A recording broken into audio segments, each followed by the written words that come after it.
પોરબંદર પંથકમાં મેઘરાજાની ધમાકેદાર બેટિંગ શહેર અને ગ્રામ્ય વિસ્તારમાં વરસાદ આવ્યો છે। જિલ્લામાં વાદળછાયા વાતાવરણ વચ્ચે વરસાદનું આગમન થયું છે। વરસાદ આવતા ધરતી પુત્રો ખુશખુશાલ થઈ ગયા છે।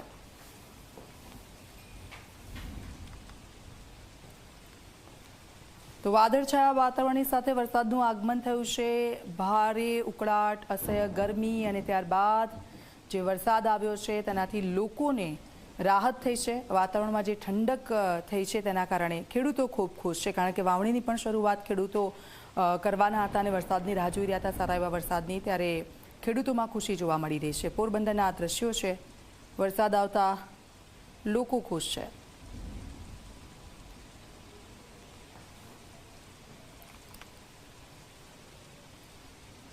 તો હવામાન વિભાગ તરફથી આગાહી કરવામાં આવી હતી અને તે જ પ્રમાણે વાતાવરણ જોવા મળી રહ્યું છે।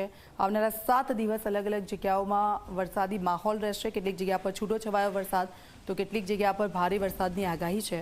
જે સિસ્ટમ 2 એક્ટિવ થઈ છે અને તેના કારણે એક મોન્સૂન ટ્રફના કારણે અને જે સિસ્ટમ એક્ટિવ થઈ છે તેના કારણે હવે વરસાદી માહોલ જામ્યો છે અને ચોમાસું વિધિવત રીતે શરૂ થયું છે।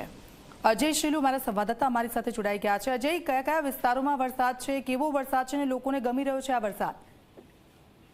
દીક્ષિતા, જે રીતે હાલ સમગ્ર રાજ્યની અંદર વરસાદી માહોલ જોવા મળી રહ્યો છે તે જ રીતે પોરબંદર જિલ્લાના પણ જે ગ્રામ્ય વિસ્તારો છે તેમાં સારો એવો વરસાદ છે તે જોવા મળી રહ્યો છે। આજ વહેલી સવારથી જ જે બરડા તેમજ ખેડ પંથકના ગામો છે, જે ગ્રામ્ય વિસ્તારો છે ત્યાં સવારથી વરસાદ વરસી રહ્યો છે અને વરસાદના કારણે જે ધરતીપુત્રો છે જે વરસાદની રાહ જોઈને બેઠા હતા તેઓ ખુશખુશાલ જોવા મળી રહ્યા છે અને જે વરસાદ સારો પડે તો તેઓ વાવણી સહિતની જે પોતાની જે કામગીરી છે તેમાં જોડાય તે માટે થઈને તેઓ સારા વરસાદની આશા રાખી રહ્યા છે। જી દીક્ષિતા, બિલકુલ આભાર અજય સમગ્ર વિગત બદલ।